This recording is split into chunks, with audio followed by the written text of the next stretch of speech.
तर एकीकडे बारामतीमध्ये सुनेत्रा पवार यांचा विजय झालेला आहे, तर दुसरीकडे 5 राज्यांचे निकाल हाती येत आहेत. पश्चिम बंगाल, तामिळनाडू, केरळ, पाँडिचेरी आणि आसाम या सगळ्या संदर्भात आपल्या बातचीत करण्यासाठी विजय चोरमारे सर सध्या आपल्यासोबत आहेत. सर, एकीकडे तामिळनाडूचं विश्लेषण केलं जात आहे, दुसरीकडे पश्चिम बंगालचं सुद्धा बरीच चर्चा आहे.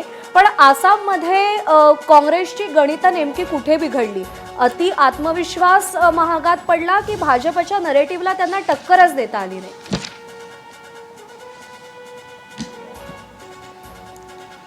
आसाम संदर्भात बरीच कारणं आहेत. सगळ्यात महत्त्वाचं जे आता तुम्ही सांगितलं की जे भाजपनं जे नरेटिव्ह सेट केलं त्याला तेवढ्या ताकदीने उत्तर देण्यात काँग्रेस पक्ष अपयशी ठरला.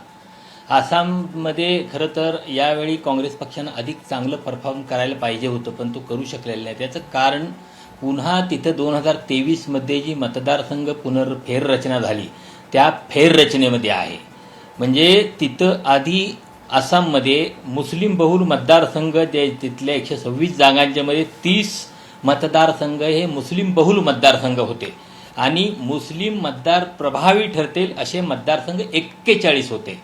तर 2023च्या फेररचनेमध्ये जी निवडणूक आयोगानं भारतीय जनता पक्षानं एकत्रितपणे केलेली फेररचना होती त्यामध्ये मुस्लिम बहुल मतदारसंघ जे 30 होते त्यांची संख्या 7 कमी केली आणि मुस्लिम प्रभाव जिथं होता असे 40 मतदारसंघ ते 41 मतदारसंघ 26वर आणले ते. म्हणजे तिथं बऱ्यापैकी मतदारसंघांची कमी. म्हणजे काँग्रेस आता मधल्या काळात खूप चांगला काम करून सुद्धा राहुल गांधी आणि प्रियांका गांधींनी तिथं काम करून सुद्धा किंवा गोगोईंनी तिथं काम करून अत्यंत आत्मविश्वासानं सामोरं जाऊन सुद्धा जे अपेक्षित यश मिळाले त्याचं मिळालेलं नाही. त्याची कारणं ही या मला वाटतं फेररचनेमध्ये आहेत. दुसरी गोष्ट, ज्या पद्धतीने हेमंत विश्वा शर्मा सुरुवातीपासून तिथं हिंदू मुस्लिम नरेटिव्ह चालत होते, मुसलमान किंवा अल्पसंख्याक समाजाच्या विरोधात एक विशिष्ट शब्दप्रयोग वापरून तिथं हिंदूंना त्यांचं ध्रुवीकरण करण्याचा प्रयत्न करत होते. मला वाटतं या सगळ्याचा परिणाम तिथं एकत्रित झालेला आहे. आणि ज्या पद्धतीनं काँग्रेसनं अखेरच्या टप्प्यात हेमंत विश्वा शर्मांना त्यांच्या पत्नीला टार्गेट करून काही मुद्दे मांडण्याचा प्रयत्न केला त्या मुद्द्यांचा तितकासा परिणाम झालेला नाही. म्हणजे ते अर्थात या निकालामुळे हेमंत विश्वा शर्मांच्या विरोधात पवन खेराने केलेले आरोप निकालात निघाले आहेत असं म्हणता येत नाही. कारण जे आरोप केलेले आहेत त्या आरोपांच्या संदर्भात परराष्ट्र मंत्रालयानं अजून सुद्धा अधिकृतपणे खुलासा केलेला नाही.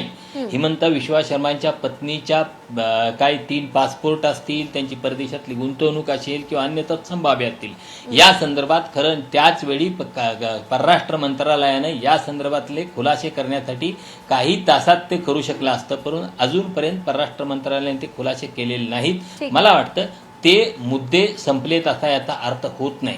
त्यामुळं आसाममध्ये बऱ्याच गोष्टी आहेत, पण एक ध्रुवीकरणाचा मुद्दा आहे आणि मतदारसंघ फेररचनेचा मुद्दा आहे. आणि आता आपण ट्रेंड बघितला तर ममता बॅनर्जींनी 3 टर्म तिथं केलेलं आहे, इथं हेमंत विश्वा शर्मांच्या 2 टर्म झालेल्या आहेत. त्यामुळं जी अँटी इन्कम्बन्सी एवढ्या मोठ्या प्रमाणात यायला पाहिजे ती आलेली नाही. आणि फेररचनेमुळे अँटी इन्कम्बन्सीचा जो काय फटका बसायला पाहिजे तो कमी बसलेला आहे.